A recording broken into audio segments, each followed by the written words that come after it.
ꯂꯥꯏꯔꯦꯝꯕꯤꯔꯥ ꯅꯠꯇ꯭ꯔꯒ ꯍꯦꯂꯣꯏ ꯑꯇꯣꯝꯕꯤꯔꯥ ꯃꯤ ꯀꯌꯥꯒꯤ ꯊꯃꯣꯏꯕꯨ ꯁꯨꯝꯍꯠꯂꯤꯕꯤ ꯑꯣꯏꯍꯟꯅꯤꯡꯉꯤ ꯅꯪꯕꯨ ꯃꯤꯀꯨꯞ ꯈꯨꯗꯤꯡ ꯑꯩꯒꯤꯗ ꯁꯛꯆꯅꯤꯡꯉꯦ ꯅꯪꯒꯤꯗꯃꯛ ꯁꯩꯍꯦꯛ ꯀꯌꯥ ꯅꯨꯡꯁꯤꯔꯕ ꯖꯟꯇ꯭ꯔꯒ ꯂꯣꯏꯅꯅ ꯏꯅꯤꯡꯉꯤ ꯅꯪꯒꯤ ꯃꯔꯝꯗ ꯅꯪꯕꯨ ꯁꯩꯊꯥꯕꯒꯤ ꯋꯥꯍꯩ ꯀꯌꯥ ꯃꯌꯦꯛ ꯂꯥꯅ ꯑꯩꯒꯤ ꯊꯃꯣꯏꯒꯤ ꯆꯦꯃꯥꯏꯗ ꯏꯪꯅ ꯐꯖꯕꯤ ꯊꯥꯕꯜꯕꯨ ꯉꯝꯖꯕꯤ ꯊꯣꯠꯄꯗꯒꯤ ꯊꯣꯠꯂꯕ ꯂꯩꯅꯥ ꯀꯌꯥꯕꯨ ꯉꯝꯖꯕꯅꯤ ꯃꯥꯏꯊꯣꯡꯅ ꯅꯝꯂꯤꯕ ꯃꯥꯂꯦꯝ ꯂꯩꯁꯥꯅ ꯂꯣꯛꯇꯥꯛ ꯏꯌꯥꯏꯗ ꯂꯣꯛꯇꯥꯛ ꯂꯥꯏꯔꯦꯝꯕꯤ ꯃꯍꯥꯛꯅ ꯅꯤꯡꯊꯤꯕ ꯈꯨꯊꯦꯛꯇ ꯖꯒꯣꯏ ꯁꯥꯗꯨꯅ ꯂꯣꯛꯇꯥꯛꯀꯤ ꯃꯒꯨꯟ ꯍꯦꯟꯍꯟꯕꯒꯨꯝ ꯍꯦꯜꯍꯜꯂꯤꯕꯅꯤ ꯅꯪꯒꯤ ꯐꯖꯕ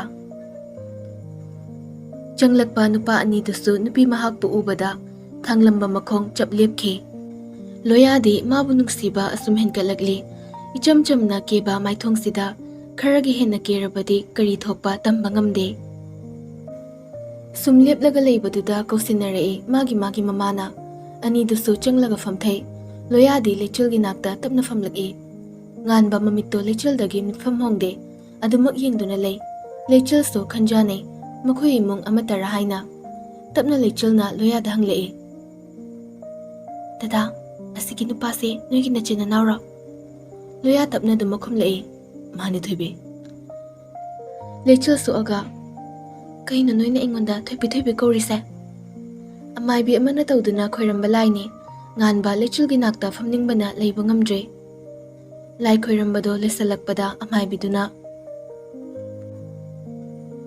ꯅꯣꯏ ꯃꯔꯛꯇ ꯄꯨꯟꯁꯤꯗ ꯃꯤꯒꯤ ꯐꯠꯇꯅꯕ ꯑꯃꯠꯇ ꯇꯧꯗ꯭ꯔꯤꯕ ꯃꯤ ꯑꯃ ꯊꯣꯛꯂꯛꯂꯒ ꯀꯦꯟꯗꯜꯁꯦ ꯆꯨꯔꯣ ꯂꯥꯎ ꯀꯅꯥ ꯑꯃꯠꯇ ꯍꯦꯛ ꯍꯧꯒꯠꯂꯛꯇꯦ ꯑꯃꯥꯏꯕꯤꯗꯨ ꯅꯣꯛꯑꯒ ꯅꯈꯣꯏ ꯂꯣꯏꯅ ꯃꯤꯒꯤ ꯐꯠꯇꯅꯕ ꯇꯧꯔꯨꯔꯕꯣ ꯐꯥꯒꯤ ꯇꯧꯅꯦ ꯏꯌꯥꯗ ꯌꯥꯏꯗ ꯂꯥꯛꯑꯣ ꯑꯗꯨꯕꯨ ꯐꯥꯒꯤꯅꯤ ꯐꯅ ꯍꯥꯏꯔꯕꯁꯨ ꯆꯪꯕ ꯈꯧꯇꯛ ꯆꯥꯔꯒ ꯂꯩꯔꯦ ꯔꯤꯅꯥꯅ ꯁꯤꯛꯃꯟꯕꯗꯩ ꯂꯥꯡꯂꯦꯟ ꯍꯧꯒꯠꯂꯛꯀꯗꯕꯒꯤ ꯇꯧꯕꯗꯨꯗ ꯄꯨꯖꯥ ꯂꯩꯆꯤꯜꯗ ꯍꯧꯒꯠꯂꯣ ꯍꯥꯏꯒꯦꯅ ꯌꯦꯡꯂꯛꯄꯅꯤ ꯑꯗꯨꯕꯨ ꯂꯩꯔꯝꯗ꯭ꯔꯦ ꯑꯣꯟꯊꯣꯔꯛꯄꯗ ꯂꯩꯆꯤꯜ ꯀꯦꯟꯗꯜ ꯑꯗꯨꯕꯨ ꯆꯨꯒꯗꯕꯒꯤ ꯇꯧꯗꯨꯅ ꯂꯩꯔꯝꯃꯦ ꯔꯤꯅꯥ ꯍꯣꯏꯒꯤ ꯃꯤꯗꯤ ꯈꯨ ꯀꯥꯝꯂꯕꯅꯤ ꯁꯥꯎꯕꯗ ꯄꯨꯖꯥ ꯍꯣꯏꯗꯤ ꯅꯣꯛꯃꯤ ꯑꯗꯨꯝ ꯌꯦꯡꯂꯒ ꯂꯩ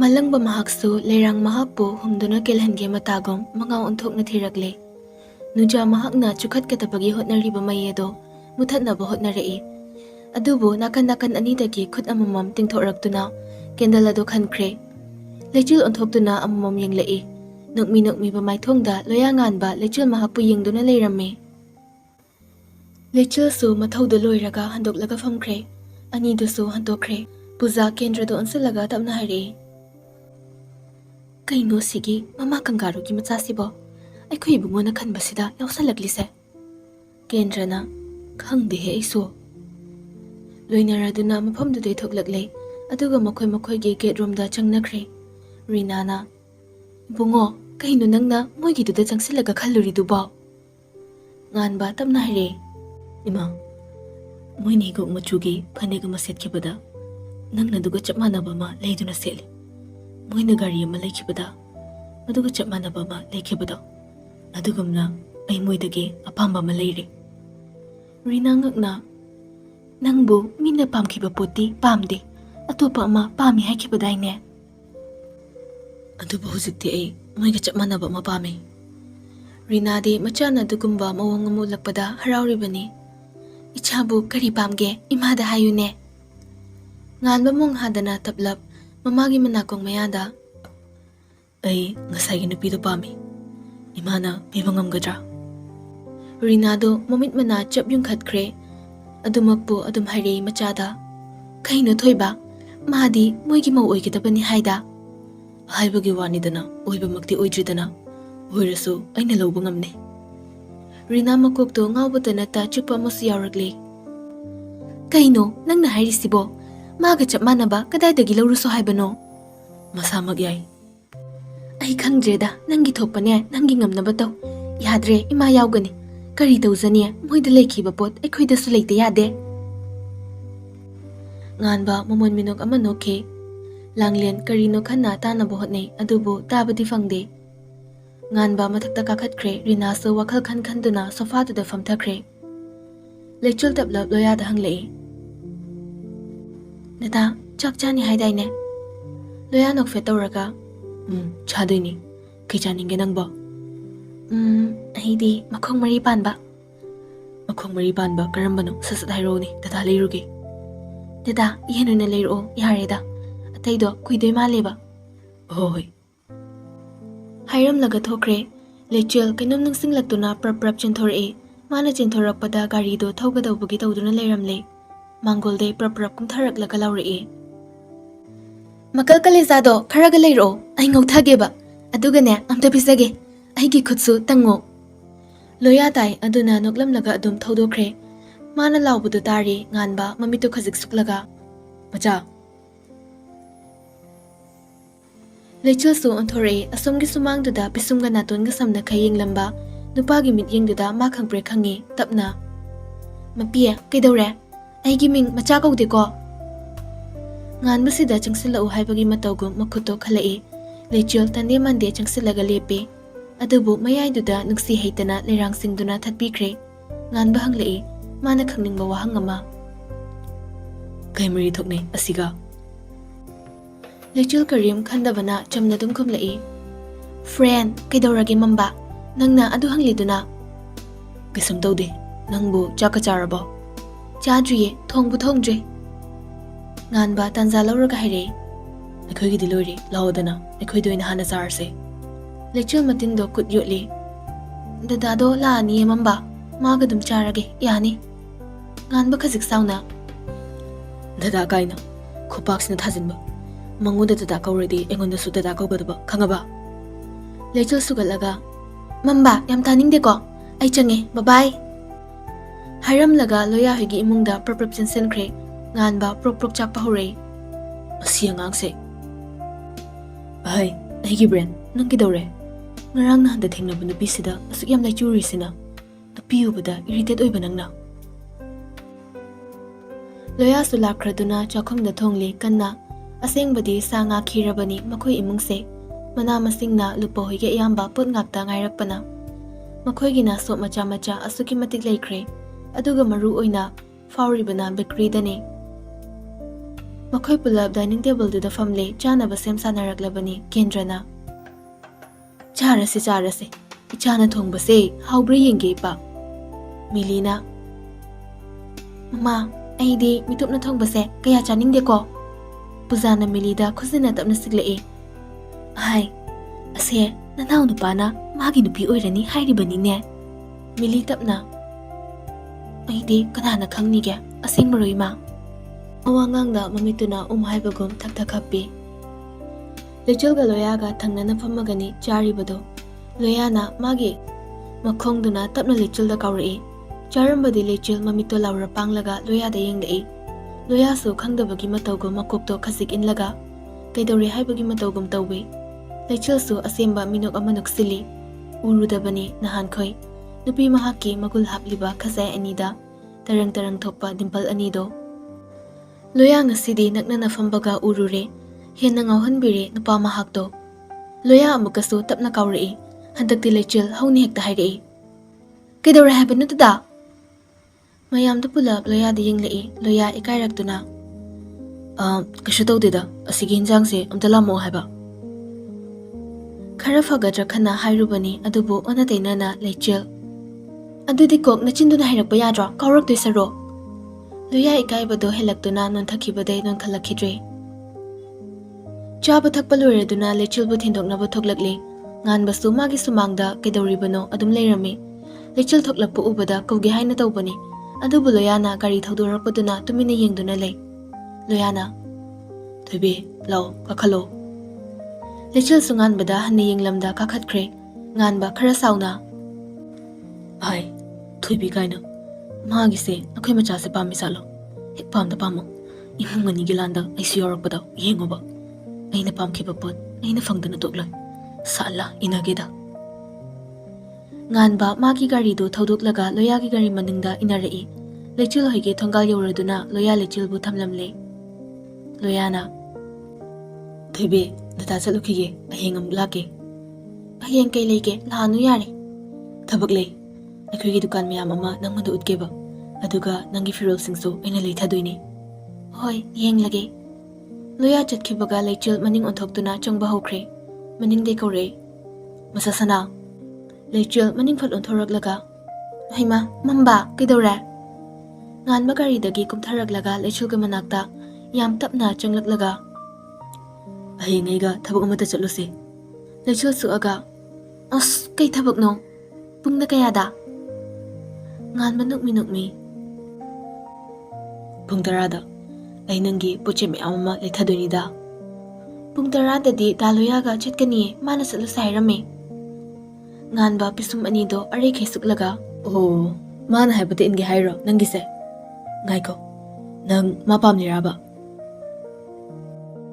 Lechil fayni yinglaglaga. Kariya mapamira kaina thasilakpa. Khangde ngantana lakpa miga chatlani. Ay changage ihamway swayda lepase. Chango. Ay di ngantana nang loba laktoy niko. Lechil su maningde changkre. Ngan basu atumhankre. Lechil sumangi yobaga fanekto fatlawthoe. Aduga manggol duda laktana langsilaga. Nasayde ay sidorabani khangbada namay mat. Bartin gado kodrong tawduna ising pikthanna kallaga hotana chansinke. Tanusu school halaklabani makolduda mapana thoklei. Adubu manggolda fanek amata aduna lerambaduna mahadi ngakna. Kanagi fanek no sina jihangi natro. Maningdagi yamna wana lechil kakhallaklaga dari machinduda fammi. Aduga sroga chawna handoklaga. Ay sireda, ay kinam daw ripok kasi. Chiton, si kanagi panik no? Ha, ay gini, amta po si Lucho. Nachiya yadra he. Tibong lak man ko dana he, tibong lak, lechil la paibi. Masama tanta haise, mabukto amok kong lakpada lechil, hugalaga baltindo amok piktana puraga jen kre. Pung su hau jen kre, pung mga magtarakpada ngantoy su memcha su halagle. Memcha na. Bima, ay ne, kong gasim ta jam kige. Sese, limag papot karase, amok ta pusilo. Ngantoy mama na pirakpa pot singdo pusilaga changkre. Syntax to hangduklaga amok to nakale, adubu isingdo fangdabaduda yamngak ni yengi. Kahino ising siba? Nasayda pikthalawday ne, tangkay chalamisina kay dawriba. Lechil kakalaklaga partin gado karalap na langki, aduga manggol duda luwang nataraga. Ima, ay sire! Memchana, natte ne, ising sibu asuk yam na mayang taramise, kamay na no ba? Asay pong ahumdagi namjan chalakpa duna hosik taloy da ngari ko ima. Lawe yadiye, natibong do, kitlaw kre. Lechil fuk hawgalaklaga bartindo mukpairaga syntax tagi job hekta kansilaga jen kre. Memcha yam saw na lawe. Hay, thorabi! Lechil na pusin ba bartindo na ising sitaloy kansilese. Kaino ba, ama to pa amadi kamay taw ni, chanaroin he mase.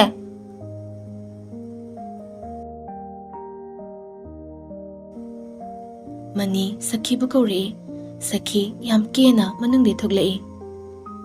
Mani tapna. Fattaba thabak tawba yarak ine khoiso. Lan changnaba nangbo sem sarabro. Sakhina, ahide always ready ne. Nang nasadoy se, minay niko. Moy ki imungda, karam kanda loiba haibadi khangde. Adubo, ay nahaylak tripawba, nang moy ki imungda, minay oy nalairaga. Ay nasinarakba tabaksing, nang pangthokpa yare. Nung banso, phone marisa na doon na changlai. Oo, yari ko dude. Prince Tilana, ado yambok, moy ki yumda, minay nupi ama thamgadoriye. Tabak subiradi khangde. Aduna lairagadi aikhoiso amata thibirakera. Nongba nokmi thonaw lairidude. Nupi ama supami. Hoi, karam kanda tharo haibano. Yamung na pamba matam amhekta ta tharo. Phare, ayengde tharakpa yabra yenge. Phone do hek thamkhibaga manido onsilaga. Babong, yarni, iche sakhi se thakrase. Ayengde hekta lupagi mayumdani. Kendragide kanathini tawriside. Manino aga. Ay janupiga wari amukta sananingi. Maoy na thabana phagadaba mali. Mani thintade machanupida call tawsile. Hello, Thoibi, nungairi bro. Nungairi babong. Namagi apamba bibagi matam yoraklene. Nang kendrohigi imungda thabak subisaraga changbang ngamgadro. Ay nangamdaba amatta leite babong. Ay changgani. Imana pamlamba ꯑꯩꯈꯣꯏꯅ ꯃꯅꯤꯡ ꯊꯨꯡꯍꯟꯒꯅꯤ ꯑꯗꯨꯕꯨ ꯍꯧꯖꯤꯛ ꯐꯔꯛ ꯑꯃ ꯇꯥꯒꯗꯕ ꯃꯥꯜꯂꯤꯅꯦ ꯄꯥꯕꯨꯡ money ꯀꯩꯅꯣ ꯍꯥꯏꯕꯒꯨꯝ ꯈꯜꯂꯤ ꯋꯥꯍꯪ ꯑꯣꯏꯅꯁꯨ ꯍꯪꯂꯛꯏ ꯀꯩꯗꯧꯔꯦ ꯕꯦꯝꯃ ꯋꯥꯍꯪꯗꯨꯃꯒꯤ ꯄꯥꯎꯈꯨꯝꯗꯤ ꯄꯥꯕꯨꯡ ꯑꯩꯒꯤ ꯅꯥꯛꯇ ꯂꯩꯖꯗ꯭ꯔꯦ ꯑꯩ ꯑꯗꯨꯃꯥꯏꯅ ꯅꯠꯇꯅ ꯑꯇꯣꯞꯄ ꯃꯑꯣꯡꯗ ꯍꯣꯠꯅꯔꯛꯀꯦ ꯏꯆꯦ ꯁꯈꯤꯗꯨꯝ ꯊꯥꯖꯤꯜꯂꯣ ꯅꯨꯄꯤꯗꯣ ꯐꯣꯟ ꯊꯝꯈꯤꯕꯒ ꯃꯅꯤꯅ ꯑꯗꯨꯗꯤ ꯁꯈꯤ ꯅꯪ ꯍꯌꯦꯡꯗꯒꯤ ꯆꯪꯂꯨ ꯅꯁꯝꯒꯗꯣ ꯑꯝꯇ ꯑꯃꯨꯕ ꯁꯪꯖꯤꯜꯂꯨꯀꯣ ꯐꯅꯤ ꯌꯥꯝꯕꯨꯡ ꯉꯥꯟꯕ ꯐꯃꯨꯡꯗ ꯍꯤꯞꯇꯨꯅ ꯁꯨꯝ ꯂꯩ ꯂꯩꯆꯤꯜꯒꯤ ꯐꯣꯟ ꯅꯝꯕꯔꯁꯨ ꯂꯧꯍꯧꯗ ꯌꯥꯝ ꯆꯥꯛꯅ ꯂꯩꯔꯤ ꯇꯣꯅꯥꯎꯅ ꯍꯦꯔꯣ ꯑꯝꯇ ꯆꯪꯖꯔꯛꯀꯦ ꯇꯣꯅꯥꯎ ꯆꯪꯂꯛꯂꯒ ꯀꯩꯗꯧꯔꯦ ꯌꯥꯝ ꯁꯨꯛꯅ ꯂꯩꯕꯤꯔꯝꯃꯤꯁꯤꯅ ꯉꯥꯟꯕꯅ ꯑꯩ ꯉꯥꯎꯔꯦ ꯇꯣꯅꯥꯎ ꯀꯅꯥ ꯑꯃꯕꯨ ꯅꯨꯡꯁꯤꯕꯗ ꯇꯣꯅꯥꯎ ꯈꯪꯅꯤꯡꯅ ꯀꯅꯥꯅꯣꯅꯦ ꯂꯩꯆꯤꯜ ꯑꯩꯒꯤ ꯊꯃꯣꯏꯒꯤ ꯑꯇꯤꯌꯥꯗ ꯄꯥꯏꯔꯤꯕ ꯂꯩꯆꯤꯜ ꯂꯩꯆꯤꯜ ꯄꯥꯝꯃꯤꯕ ꯃꯥꯗꯤ ꯑꯩꯈꯣꯏꯒꯤ ꯁꯦꯀꯦꯟ ꯍꯦꯔꯣꯗꯨꯅꯁꯨ ꯄꯥꯝꯕ ꯃꯥꯜꯂꯤꯗ ꯑꯗꯨꯗꯅꯤ ꯑꯩꯅ ꯃꯥꯒꯤ ꯃꯐꯝꯗꯒꯤ ꯁꯦꯠꯂꯒ ꯃꯨꯟꯒꯅꯤ ꯃꯥꯒꯤ ꯐꯣꯟ ꯅꯝꯕꯔ ꯂꯧꯍꯧꯗꯕꯁꯦ ꯆꯥꯛꯏꯗ ꯑꯩ ꯇꯣꯅꯥꯎ ꯈꯪꯅꯤꯡ ꯅꯤꯡꯁꯤꯡꯂꯛꯇꯨꯅ ꯑꯩꯉꯣꯟꯗ ꯌꯥꯎꯕꯅꯤ ꯍꯥꯏꯔꯒ ꯐꯣꯟꯗꯣ ꯄꯨꯊꯣꯔꯛꯏ ꯁꯦꯐ ꯇꯧꯈꯤꯕ ꯅꯝꯕꯔꯁꯤꯡꯗꯣ ꯁꯨꯝ ꯊꯤꯔꯛꯄꯗ ꯃꯥꯏ ꯗꯥꯔꯂꯤꯡꯅ ꯇꯧꯔꯝꯕꯗꯣ ꯇꯣꯅꯥꯎ ꯈꯪꯅꯣꯛ ꯅꯣꯛꯏ ꯑꯩꯅꯁꯨ ꯄꯥꯝꯁꯤꯜꯂꯨꯔꯤꯅꯦꯕ ꯀꯛꯊꯠꯈ꯭ꯔꯒꯦ ꯄꯤꯕ ꯂꯣꯏꯔꯒ ꯉꯥꯟꯕꯗ ꯅꯝꯕꯔꯗꯣ ꯍꯥꯏꯈ꯭ꯔꯦ ꯉꯥꯟꯕ ꯀꯣꯜ ꯇꯧꯁꯤꯜꯂꯛꯏ ꯂꯩꯆꯤꯜꯅ ꯍꯜꯂꯣ ꯀꯅꯥꯅꯣ ꯑꯩꯅꯤ ꯃꯆꯥ ꯁꯅꯥ ꯃꯝꯕꯥ ꯑꯩꯒꯤ ꯅꯝꯕꯔꯁꯦ ꯀꯅꯥꯗꯤ ꯂꯧꯔꯤꯅꯣ ꯍꯥ ꯁꯛꯇꯥꯁꯤꯒ ꯂꯧꯅꯤꯡꯕ ꯃꯤꯗꯤ ꯂꯧꯔꯤꯕ ꯅꯊꯧꯔꯣ ꯑꯩꯅ ꯈꯣꯏꯅꯤꯒꯤ ꯃꯇꯧꯁꯦ ꯁꯨꯝ ꯆꯤꯡꯅꯔꯛꯑꯦꯕꯣ ꯑꯩꯁꯦ ꯄꯥꯝꯕ ꯃꯥꯜꯂꯤ ꯈꯟꯕꯤꯔꯣꯅꯦꯍꯦ ꯉꯥꯏꯈꯣ ꯅꯪ ꯀꯥꯎꯅꯤꯀꯣ ꯑꯩꯅ ꯂꯧꯕ ꯂꯥꯛꯇꯣꯏꯅꯦ ꯍꯌꯦꯡ ꯆꯥꯕ ꯊꯛꯄꯒꯤ ꯊꯕꯛꯇꯤ ꯂꯦꯞꯁꯦ ꯍꯌꯦꯡ ꯑꯩ ꯀꯩꯅꯣꯝꯃ ꯇꯧꯔꯕꯅꯤ ꯑꯩꯅ ꯑꯩꯈꯣꯏꯗ ꯆꯥꯁꯦ ꯍꯥꯏꯕꯗ ꯌꯥꯔꯝꯃꯗꯤ ꯅꯪ ꯁꯨꯃꯥꯏꯅ ꯇꯧꯈꯤꯗ꯭ꯔꯣ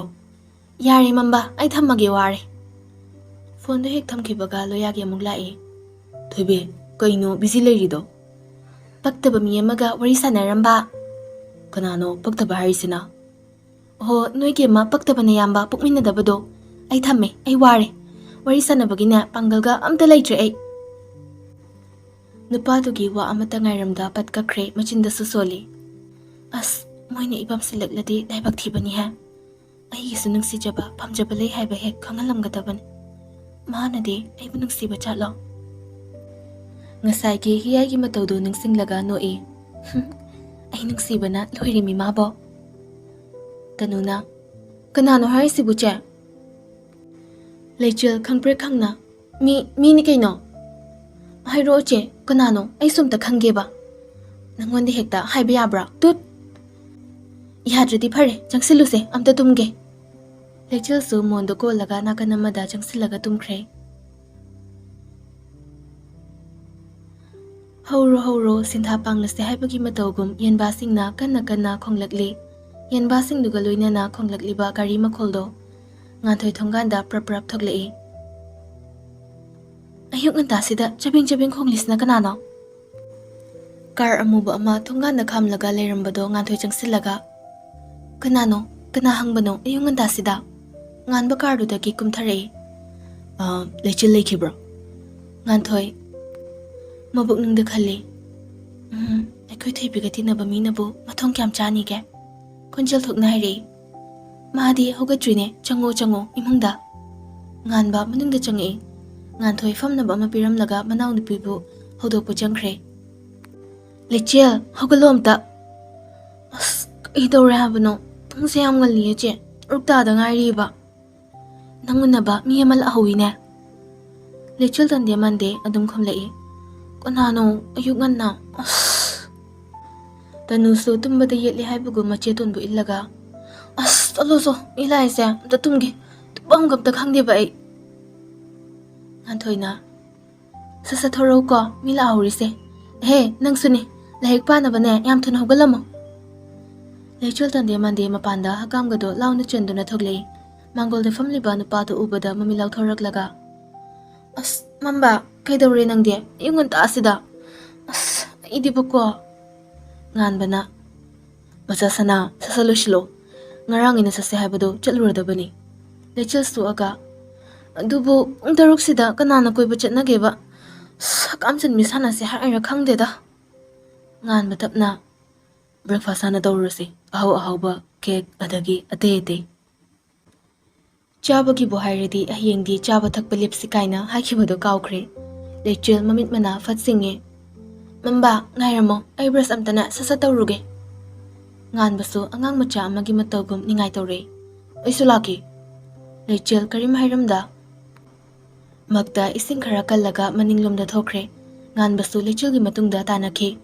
Lechilna brushing libado munni yengduna manaktagi napi lamduna thatlaga lei. Lechil brush tawna nganbada suaga amuk yenglai. Nungbu nungsirabadi loina nungsiduni loina fasi haiduni. Lechil machildo prapap tinglaga kakhatkre. Nganbasu maningda sum inarai. Taramba nung ama pairaga mamangda chatliba lechilda pop launa thai. Lechil machindo thirei. Nganbana chintibaga hai nachindo fachilor ha. Taningde mamba sida ngairamo ai dress up tawruge. Hairaga lechil manungda changkre upusingdo faktana. Kaino aina setoisiba I karaktana neko jeans mathatse hek setpa. Koyod otli tanu I karaklaba male machida laure. Se yariba aigira kino masetlaga chatkhocho dress leizadabanina yam taningdre bai. Nganba launaribada tabada yaton khazik utlaga noi. Lechilsu tanugi upudagi jeans ama aduga t-shirt ama litlaga thoglai. Ake amau amata yaudana. Jamlasu fazaiduni onthokna fajakre. Nganbana lao yari aine dress ulebige.